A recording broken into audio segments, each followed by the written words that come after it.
solteiro cristão do meu coração, seja muito bem-vindo a este canal. Se você não me conhece, eu sou a Abby e hoje estamos aqui com a presença ilustríssima da Rafa, maravilhosa Rafa, que aceitou o convite de aparecer neste canal. Estou muito feliz, estou alegre, satisfeita. Muito maravilhosa essa mulher.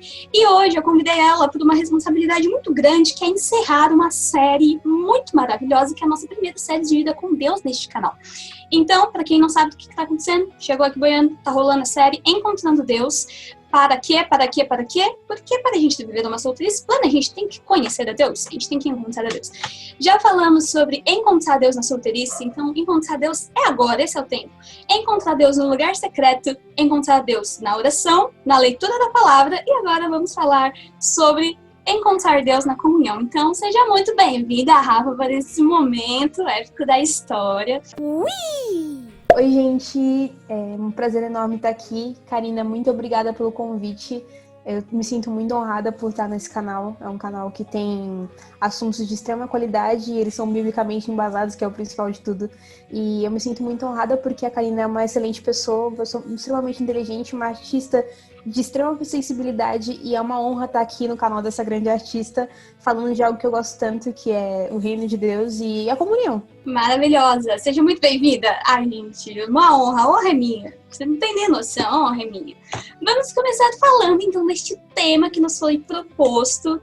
Eu e a Rafa, a gente estava conversando e a gente resolveu escolher o texto de João 17 para ser o tema dessa nossa conversa. Então, se você conhece, se aproxime, que a gente vai conversar sobre isso. Se você não conhece, dá um pause nesse vídeo, leia João 17 e estaremos te esperando aqui assim que você despausar o vídeo, ok? Então vamos. Rafa, vamos lá. Tem alguns pontos que são destacados nessa parte do João 17, principalmente no finalzinho, quando Jesus começa a orar por nós. A gente, 2021, nessa doideira que a gente tá vivendo, Jesus já orava por nós. E conta pra gente o que te chama a atenção quando Jesus começa a falar sobre comunhão nesse capítulo. Cara, eu comentei isso com você, acho que umas várias vezes, antes mesmo da gente planejar gravar esse vídeo. A gente já tinha falado sobre João 17 e o quanto eu gosto desse livro, o quanto eu gosto especificamente desse capítulo, de João 17. E o que me chama muita atenção é que, primeiramente, antes mesmo dele começar a entrar a respeito da oração pelos cristãos, tipo, ele ora ao Pai, clamando pelos seus discípulos, mas ele ora também além disso, para aqueles que vão conhecer a Cristo a partir da vida dos discípulos, a partir do testemunho e dos atos dos discípulos, que a gente vai ver mais pra frente. E é muito interessante porque ele pede para que ele ora em prol dos discípulos, pedindo para que eles não sejam libertos do mundo, mas que eles sejam inseridos no mundo, sabe? Isso é muito forte, porque a gente tem uma tendência muito grande, principalmente em comunidade. Quando a gente é cristão, a gente vive numa comunidade, que é uma igreja que, além de ser um lugar que você vai semanalmente para cultuar, você constitui uma família ali. Então, existem pessoas que estão ali com você, tem seus líderes que eles estão cuidando, ou normalmente deveriam cuidar de você.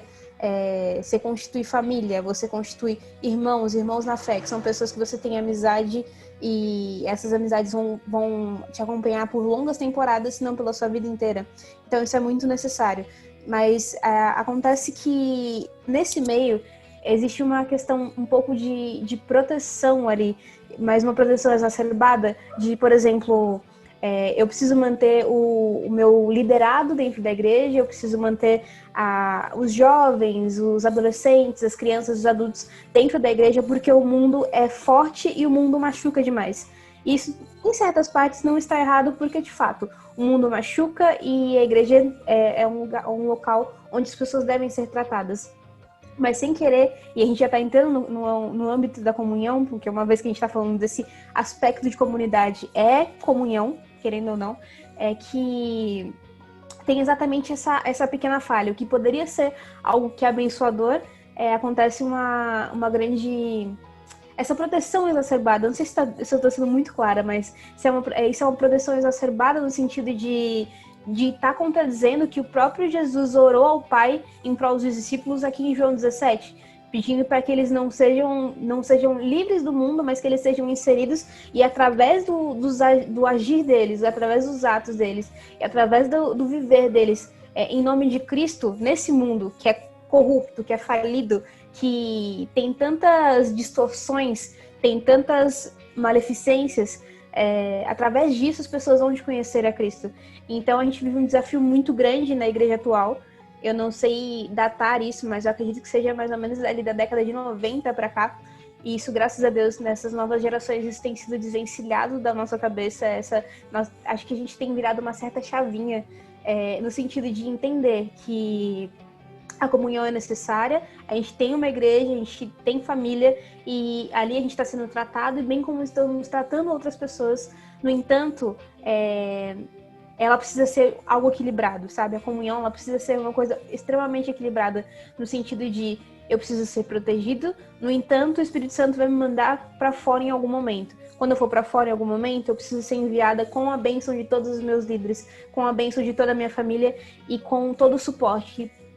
Se porventura eu cair ou se porventura eu me machucar, eu seja tratada a fim de que depois que essa temporada acabar, eu volte no sentido de continuar fazendo aquilo que o Espírito Santo me ordenou a fazer, seja dentro ou fora da igreja. Uhum. Eu acho interessante até nesse capítulo que fala, Jesus em algum momento diz que eu os envio assim como o Pai me enviou. E Jesus estava num lugar ok, não tinha pecado, não tinha dor, não tinha problema. E o Pai o enviou para um lugar cheio de problemas. Não, nem com aspas, né? Um lugar de fato cheio de problemas. Então, essa questão da comunhão, que eu acho que às vezes rola um pouco de medo nosso. Porque para você ter comunhão, você tem que ser vulnerável. E a vulnerabilidade, você pode ser muito ferido. E eu realmente acredito, eu tenho aprendido que Jesus nos chamou para esse lugar de comunhão. E eu acho que é muito louco, assim, muito legal quando a gente para pensar que Deus não nos manda fazer nada que Ele já não tenha feito, Ele não nos manda ser nada que Ele já não seja. Então, quando Ele fala sejam santos, não é sejam santos, ponto. Sejam santos porque eu sou santo. Amem uns aos outros, e ponto. Não, amem uns aos outros porque eu amei vocês primeiro.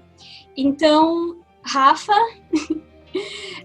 fala um pouco pra gente sobre essa questão de Deus ser e viver em comunhão, sobre como isso tá nesse texto, sobre como você vê essa relação de comunhão de Deus. Cara, isso é muito nítido do Gênesis ao Apocalipse, do quanto Deus ele preza por estar com a gente, sabe? Ele preza. Deus é um Deus relacional, apesar do que muita gente acredita. Na minha época, não sei se vocês sabem aqui o que é Pockets, acho que os outros convidados que tiveram, tipo a Bárbara, ela já deve ter mencionado, mas enfim, Pockets é um programa de missões universitárias. Então, durante o tempo em que eu estava na faculdade, que foi até ano passado, eu liderei o Pockets na minha faculdade, eu abri, e no Pockets eu falava constantemente que Deus não joga The Sims, sabe? É um pouco engraçadinho, mas é uma coisa muito real. Deus não joga The Sims. Deus, ele fez o ser humano a sua imagem e semelhança, não só fisicamente falando, mas os intentos do ser humano, eles têm muita semelhança com os intentos de Deus. Os desejos do ser humano também têm muita semelhança com os desejos de Deus. Às vezes, no nosso aspecto, é um pouco deturpado. E pode acontecer. Mas em Deus, tudo que a gente tem, a gente pode ver em Deus, só que de uma forma genuína, de uma forma santa e de uma forma limpa. Então a gente vê isso em Deus, esse desejo de estar com pessoas. Assim como Deus criou Eva e ele disse para Adão que não era bom que um homem vivesse só, ele não fala só no questão de atos conjugais. Ele fala na questão de fato, não é bom que a pessoa viva só, não é bom que você esteja sozinho. E isso é algo que pra mim, pessoalmente falando, pega muito forte, porque eu tenho uma tendência muito grande de me isolar. E Deus, eu constantemente entro em processos em que eu tenho que ser submetida a autoridades, a outras lideranças, não somente para trabalhar minha questão de obediência, mas para trabalhar a questão de me permitir ser amada. E estar em comunhão é algo que é isso também, sabe? Não é somente um tratar, não é somente um local onde vai ensinar você como agir, como se portar, como se vestir, como falar e como tratar bem as pessoas. Mas também é um lugar onde você pode amar e permitir ser amado, e nem para todo mundo isso é muito fácil. E esses são desejos que a gente encontra em Deus. Deus quer ser amado, sabe? Deus quer ser adorado, Deus quer ser engrandecido. E quando a gente vê lá aquilo em Gênesis 3, Eu lembro especificamente da passagem quando houve a queda do ser humano, Adão e Eva lá comendo os frutos, blá blá blá. E aí eles ouvem, e isso fica muito forte pra mim, porque eu constantemente peço isso pra Deus, de eu ouvir os passos dele quando ele estiver se aproximando de mim, assim como ele fazia com Adão e Eva no jardim. Eles ouvem os passos de Deus e ainda assim, e aí eles correm, porque eles caíram em pecado, eles estão com vergonha, e eles correm de Deus. E tá ligado que às vezes a gente não tem essa chavinha, mas lendo esses dias, eu parei pra pensar. Deus começou a correr atrás deles, tipo, ele foi procurar, como ele sempre fazia, para ter o tempo de comunhão nas tardes no Éden. E Deus sabe de tudo. Deus é criador e Deus tem a visão. A gente tá aqui, a humanidade, e Deus tem a visão daqui de cima. Vocês acham que ele não sabia que Adão e Eva tinham pecado na hora que... É óbvio que ele sabia.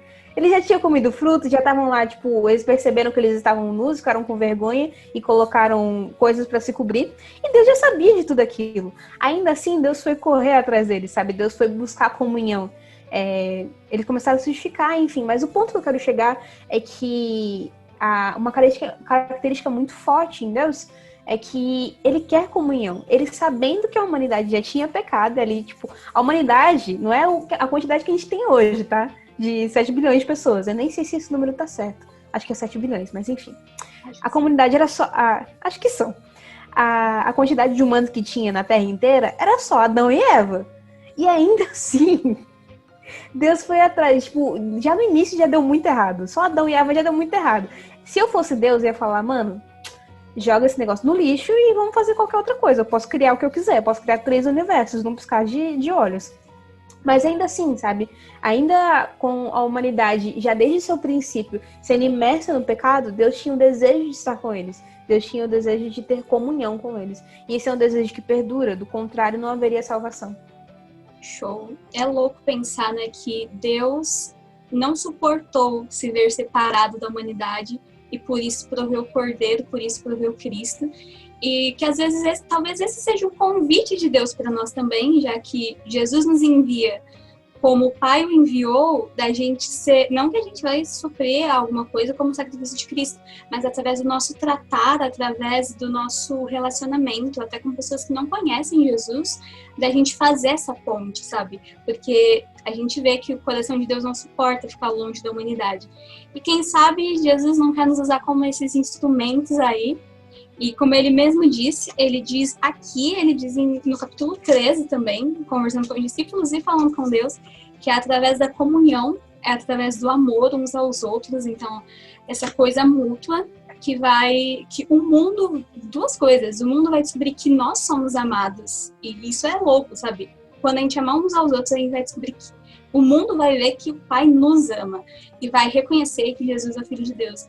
Então, vai ver que isso que a gente acredita não é simplesmente um discurso ou algo que nos prende, que tem muito essa visão, né, de que religião te prende, religião te cega, e para ver que não é simplesmente uma religião, simplesmente um conjunto de regras, mas realmente é a salvação através do nosso modo de vida. Rafa, diz pra gente aí alguma coisa sobre essa questão do mundo reconhecer Cristo, reconhecer o amor através de nós vivendo em comunhão. Diz aí pra nós. Cara, o versículo 25 pro 26 de João 17 diz assim: Pai justo, o mundo não tem te conhecido, eu porém te conheci, assim como estes entenderam que tu me enviastes. Eu lhes dei a conhecer o teu nome e ainda continuarei a revelá-lo, a fim de que o amor com que me amaste esteja neles e eu neles esteja. Isso aqui é muito sucinto, na verdade. Jesus foi muito enfático nesse sentido de o mundo só vai conhecer Cristo através de nós, através dos seus filhos. E eles conhecem exatamente como você falou, através desse amor que ele depositou na gente. E a gente refletindo isso, a gente transbordando, na verdade. Isso nos leva muito a entender o quanto a necessidade da fé cristã, ela não ser somente algo que está ligado à religião, mas ser um estilo de vida, sabe? Algo que não pode ser contido nas 4 paredes, porque ela precisa ser forte o suficiente, sabe? Para perdurar por onde você for.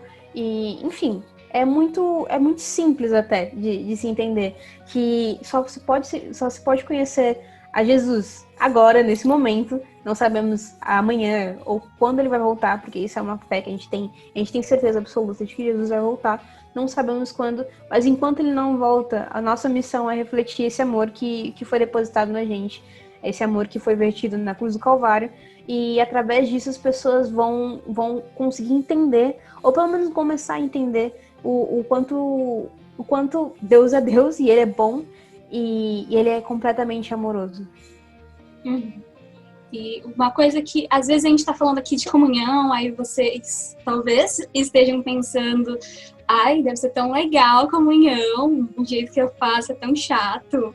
Só que a gente não pode se esquecer de que dói. A comunhão também envolve dor. Envolve prazer, envolve dor. A comunhão envolve, assim, diversas coisas. Inclusive, a gente está disposto a ser ferido. A gente está livre para, numa conversa, uma pessoa falar algo que nos ofende, às vezes com intenção e às vezes sem. Então, Jesus se dispôs a isso. E ele ainda se dispõe. E quando existe esse relacionamento aberto em que a gente pode se chegar a Deus, ele também está disposto a isso. Ele também está disposto a, quando a gente pecar, ele continuar com a gente. Então, é basicamente a gente pegando o que Deus resolveu fazer e aplicando em uma escala muito menor. Porque o escritor de Hebreus, eu acho que no capítulo 4 ou em algum outro lugar, eu deixo na descrição para vocês, diz que a gente ainda não teve que pagar com sangue o preço pelo nosso pecado. Então, amar o irmão não envolve nosso sangue ainda. A gente não é pregado numa cruz. Mano, sobre isso, cara, eu queria comentar que é uma coisa que é muito interessante. E olha só que louco. A Ká, que eu já conheço, tem mais de um ano, né, Ká, que a gente já se conhece. Enfim, a Karina sabe muito bem o quanto eu tenho muitas referências que não são necessariamente cristãs e conversam muito comigo porque o Espírito Santo é grande o suficiente para conversar comigo através de coisas que não são só, tipo, sei lá, um filme gospel ou um livro que é de autoajuda cristã. Enfim, nada contra. Mas nem sempre Deus fala só por isso e comigo é dessa forma. E a Ká estava falando na questão de ser machucado por estar junto, por estar em comunhão, que é uma consequência que está muito passível de acontecer. Ontem eu estava assistindo um anime chamado Neon Genesis Evangelion, é muito bom esse anime. Algo que me chamou a atenção é que eles falam uma coisa que, entre aspas, chama-se o dilema do ouriço.